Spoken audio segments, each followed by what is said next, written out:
I was like, I'm fine, this is normal, everyone does it. First, I do want to put in a trigger warning. I'm going to be talking about eating disorders, depression, anxiety, self-harm, suicide, and there will be pictures included. I'm not sure about numbers yet, but pictures for sure. I've told this story before, but I want to tell it again, and I want to tell it right. Please do not click on this video and do not watch this video just to trigger yourself. You know, I used to be there. I used to do that to myself. I used to watch videos about eating disorders just to compare myself, just to make sure that I was worse than the person that I was watching. So please, please, please, that is not my intention right now. I'm posting this just for educational purposes. I'm here to talk about how hard it is to live with such mentioned topics and to go through them and let people know that it does happen on an everyday basis. And so many people go through it regularly that you don't even realize. So I just want to educate people. I also do want to make a disclaimer that eating disorders do not have a specific shape or form. Anyone can have an eating disorder, so please keep that in mind. It doesn't matter how skinny or how big you are, like anybody can have an eating disorder. Also, no matter how happy someone seems, they could also be dealing with clinical depression and anxiety. So I hope I'm finally posting this video. It's taken me like 5 tries to do it. So hopefully it's the last one. I literally have a list right in front of me, like right under the camera. Okay, so to start off this video, I'm 21 years old currently, almost 22, and I'm gonna talk about my story. I am no professional, but I will say that I do know my fair share due to the fact that I did go through these things. So I'm just gonna talk about my personal case. Every case is different. Keep that in mind. Also, I'm sorry if I choke up a little bit every once in a while. This is not an easy thing to put out there and talk about, so I will sound different and I will choke up most likely, and my accent's gonna be extra strong now. Let's start. I do not blame this on absolutely anyone. My family's amazing. I love them. I love my friends.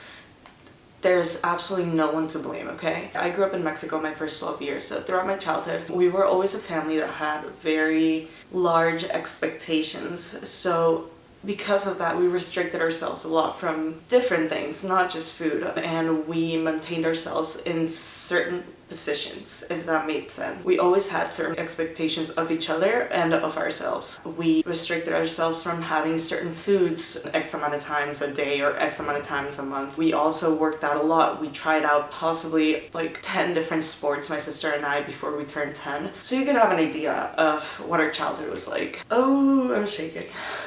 So let's fast forward to when I was 12. My parents decided that it would be a good idea to come to the US to study for a year. My sister and I were not okay with it, but we did. Since it was only supposed to be for a year, my parents were like, let's find the best school for them. So we went to this private school that was an hour away from us. We were also building a house in Mexico. So my parents made us fly with them every single weekend for the first 6 months that we lived here. That became a little problem in my life, at least. We didn't have a social life, basically. When that ended, we finished building the house, everything was fine, I had more free time. I had made my little group of friends, and then summer comes around. I find out that a lot of people in my grade had been talking shit about me behind my back. People that I didn't even know. My best friend was my biggest bully in that school. Coming back from summer, the biggest thing that impacted me from that school was this one guy. I met him, fell in love, he was my best friend. We got really close, told each other everything, but he had a lot of mental issues. He was basically the one that introduced me to self-harm. A good, fun way of taking out the pain that is in here and putting it outside of myself. Yeah. So I started self-harming when I was 13. It was only my arms. It was nothing too severe. I hate saying that, but in comparison to other things, like it wasn't that severe. It's obviously bad, but whatever. I was just experimenting and I didn't think much of it. I thought it was fun. I don't know why, but I literally remember being in class and sitting like either like in front of my friend or in the back and just looking at each other and showing each other what we had done to ourselves, basically. That's when I started that. Mind you, I was only 13.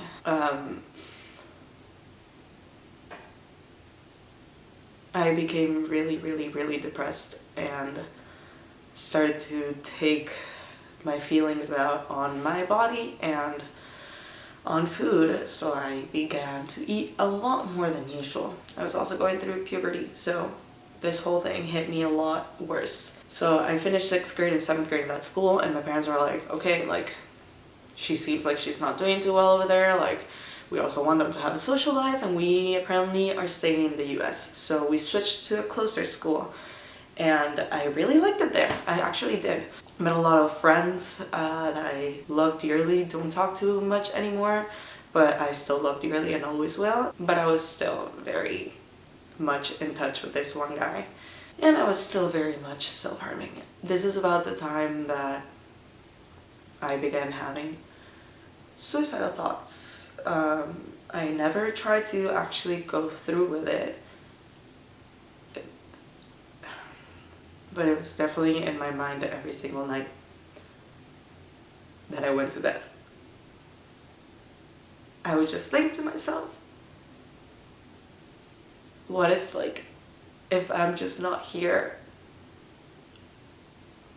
life would be so much easier for everyone. Not just myself, but for my family, my friends, everyone. If I was just gone. A few months later, one of my closest cousins takes his own life. That really took a toll on me. Sorry. That really took a toll on me. For the good and the bad, I guess, because I realized just how much something like that really impacts a family. And that was the moment that I decided I was never going to think about suicide ever again. Ever. I promised myself. And I didn't until very recently, but we'll get to that. I'm sorry to keep looking over there because sorry.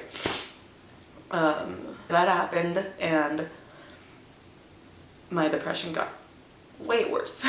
Way worse. I was crying every single night. Even sometimes at school, I would just leave the classroom to go cry to myself in the bathroom. For many reasons and for none at the same time. And I just didn't know what was wrong with me. I graduate middle school and I go into high school. Like I mentioned, my family is we have a lot of expectations of one another and of ourselves. So throughout all of middle school, aside from going through all of that, I was also getting a lot of comments about my body. How I was not the same skinny little girl that I was before. I looked fat and didn't look, I guess, pretty enough, you know? Fuck, I can't stop thinking about middle school now. Sorry, I had to take a breath for a little bit. High school rolls around. Throughout all of middle school, I gained a lot of weight because I was also taking my feelings out of food. When high school came around, that's when it actually started impacting me. Throughout all of 9th grade, my mom and my sister were constantly on diets. I refused to go on one because I was fine with my body, whatever, and it was very hard to give up food. So I tried and failed every time. It got to the point of, I don't blame my dad whatsoever. I'm just mentioning this because others need to be aware of their actions and of their words and how it could affect people differently. We would sit at a table, and if it was only just us, my dad would straight up tell us, like, don't eat the bread kind of thing. But if it was in a table with many people, he would do it with a look. I would try to go and grab onto the bread, and I would just get the look, and I immediately knew to not grab the bread. This was happening since before 9th grade, but that's when I started really like noticing it. It was so bad, and my relationship with my dad was so bad that all we would converse about was food and the gym. I hated it. I hated it.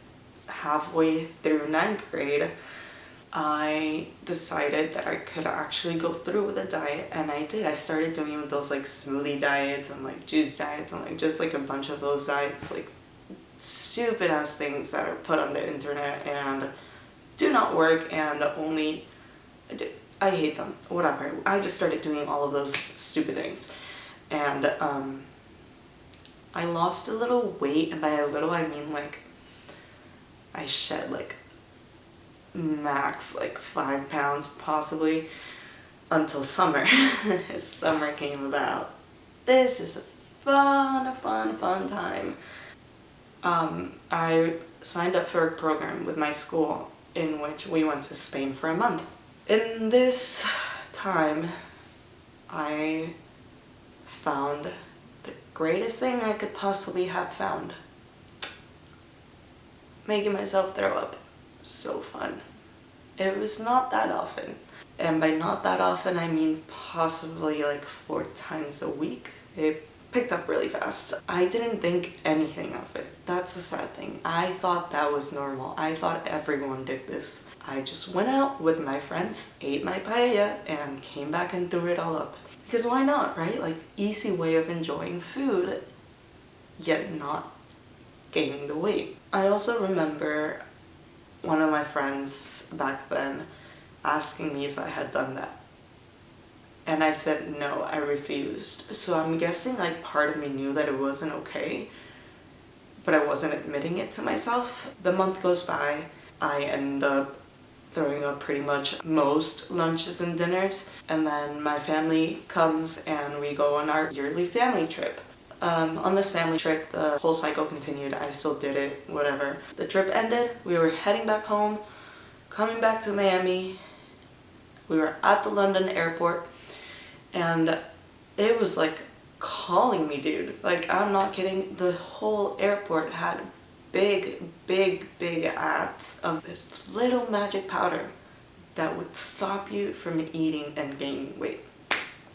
Fuck yes. That was my shit. That was what I needed. So I went in and bought it. I wanted to try it, you know? That was more than enough apparently, because after a week of taking it, I stopped feeling hungry, and I didn't feel hungry until last year. I didn't feel any hunger for 5 years, basically. After this little magic powder came into my life, in a matter of just a few months, I lost almost 40 pounds. And no one noticed.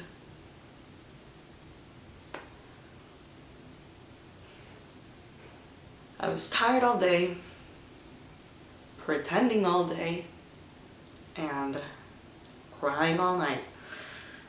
It was bad. I stopped eating, and whatever I did eat, I would throw up. I was terrified of a little apple. One bite of an apple, I would chew it and spit it out because it was too many calories for me.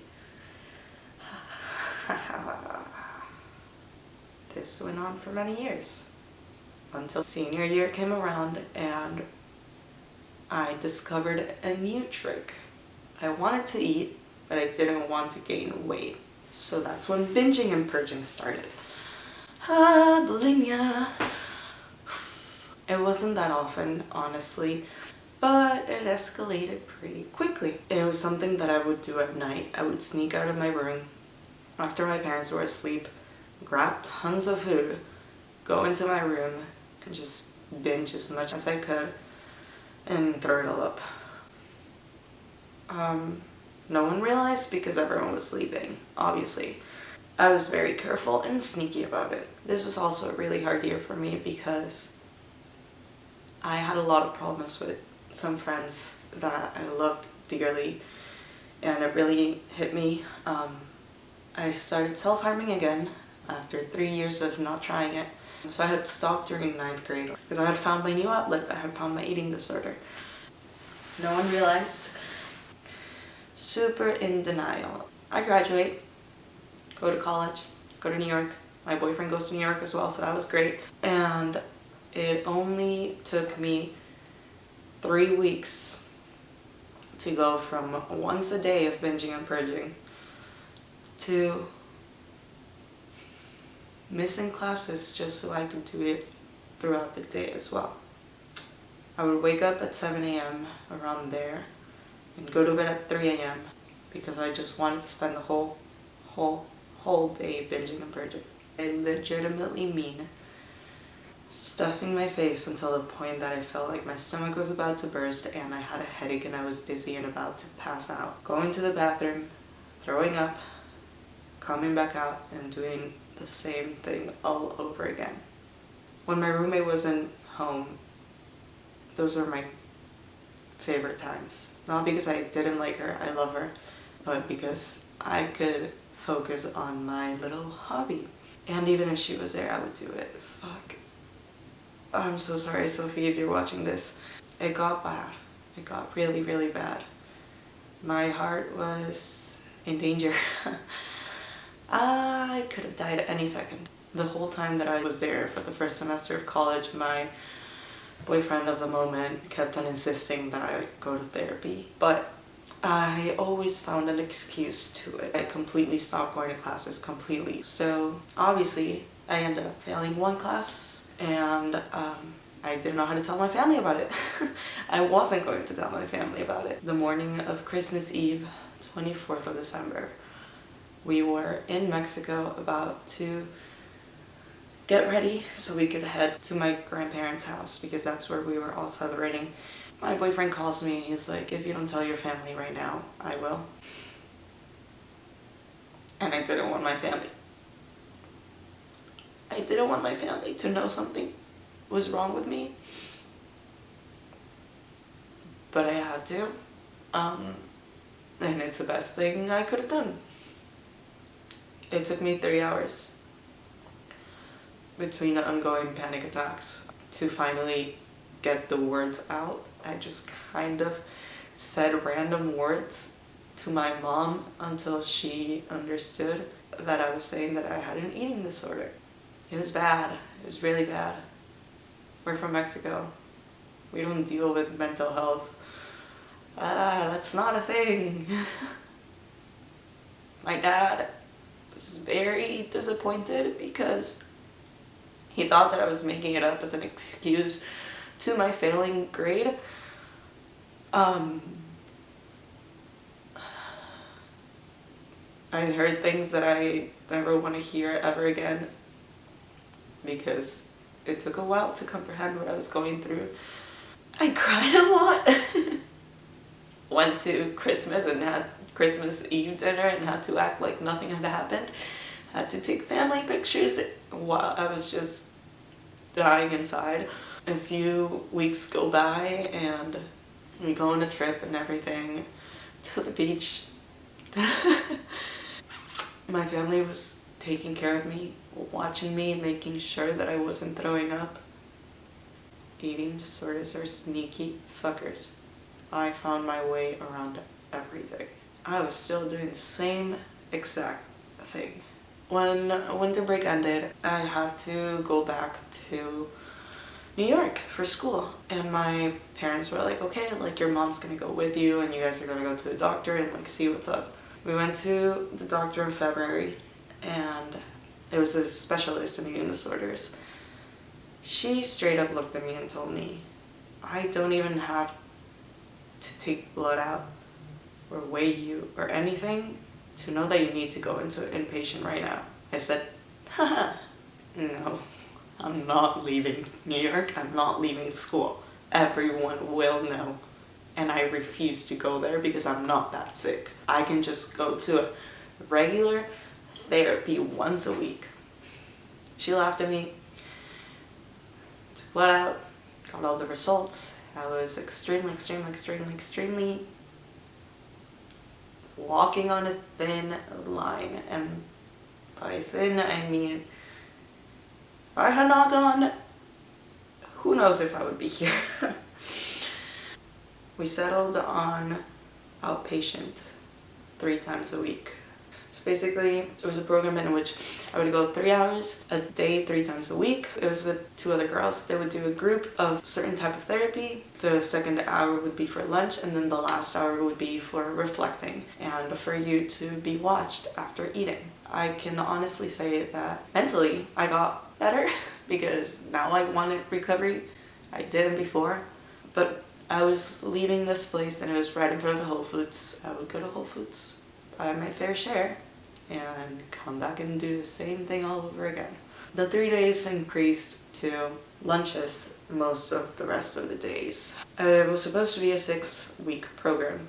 I was there until May 10th, which is when we had a family dinner. So my family flew up. The other girls had their families there too. My family witnessed what it was like. Truly, they saw the raw honesty that we all gave because we all reflect on our experience at the table afterwards because we could not talk about the food in the moment. And my parents heard me and everything. And they were like, this girl's not good.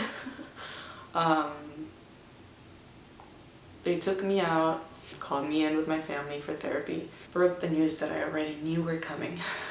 I had already gained a few pounds thanks to this place, regardless of the fact that I was still binging and purging a lot. So thankfully I didn't have to go to inpatient anymore. They told me I had to go to residential. They recommended me to a place here in Miami. I did the whole intake and everything, and I remember talking to the girl and like just laughing during my intake because I legitimately, like, I was laughing because I didn't think I was that sick. Like, I did, but I didn't. I didn't want to admit it. So I was just like telling her, like, yeah, like, I just eat like a few dozen sandwiches in a sitting. But like, that's fine, right? Like, all good. Like, I throw it up after, like, nothing's wrong. She laughed at me. She was like, we'll see you here soon. My only request to my family was, please do not let me spend my 20th birthday there. But I did have to go in the day after. So I had to go in May 15th that morning.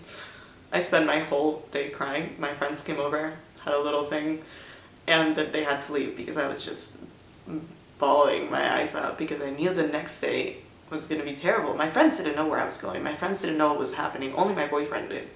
So mind you, all my friends thought that I was fucking crazy probably because I was just bawling my eyes out during my birthday party and they had to leave because of it. No one knew. I was so good at hiding that shit. I go in the next day. I was bawling my eyes out the whole drive there. Fell asleep from how much I was crying throughout the night and that morning. I walk in and I remember seeing everyone and being so scared. I was terrified. But at the same time, I felt some sort of comfort because I walked in and the first thing everyone did was to welcome me in the most beautiful way. I've never met kinder people. Like, I love them so fucking much, and I just hope they know that they're the most amazing people I've ever met in my life. I mean that. I walked in and all these girls, it was an eating disorder center, so I walk in and all these girls just welcome me. They're super loving. They start asking me questions and I immediately feel that warmth that I need. I go through the whole check-in process and I get told, okay, you need to go to your apartments now. My apartment was, oh, I got so blessed. I got so fucking blessed because the people in my apartment, I know I barely talk to them now because I'm terrible at keeping up with people. I can barely keep up with myself. They're the most incredible girls ever. They're my family. They saw me go through the worst moments of my entire life and helped me through it in the most comforting way. I would not have gone through with it. I would not have been able to. I was in residential and I was still being a sneaky little bitch. I was hiding food, I was restricting, I wasn't finishing my meals on purpose. If I knew that we had a movement class, it's not gym, it's movement class, I would purposely not eat something from the meal before because I was refusing to work out because I hated it, right? Until they caught me and I was in a lot of trouble. Basically, I was being even more watched now. which wasn't fun because you had eyes on you all day, every day. You could not sleep with your door closed. You could not use the bathroom with your door closed. You could, like, nothing. No privacy whatsoever. Exactly what was needed, but no privacy whatsoever. I started self-harming again. This time, it was the probably worst that I've ever self-harmed. How? Got my ways, girl. They took all objects from you. You did not have any sharp objects. You could only use your phone at night. Like, girl, I was an expert at sneaky things. I had done it for so long. I started self-harming a lot. Mostly my left arm and my thighs. Yeah, I was there for 3 months. Self-harming, being sneaky, until I finally learned my lesson. And in a month, I caught up with my shit like that. I was great. I was living. Not really, but you know. Also, I self-sabotaged a lot because I knew that if it looked like I wasn't getting any better, I was not going to get moved down to the lower level of care. And I wanted that because I wanted to stay there because I've never felt so comfortable in a place and so comfortable with such amazing people. So I didn't want to leave, and I didn't want to admit it in the moment. They were telling me, like, Cass, you're self-sabotaging. I'm like, no, I'm not. Like, I'm genuinely really fucking sad. Don't you see my scars? Like, oh, it was mental. Whatever, 3 months go by of this place of 24-hour care, and I go into outpatient. I still lived over there. I lived 2 weeks until they finally let me go live at home, and I would just drive there every day. But I was there for another month and a half of daily treatment. It would be from noon to dinner, and this is when my boyfriend and I broke up. A week into me being out of residential. It was really fucking fun and great for my recovery.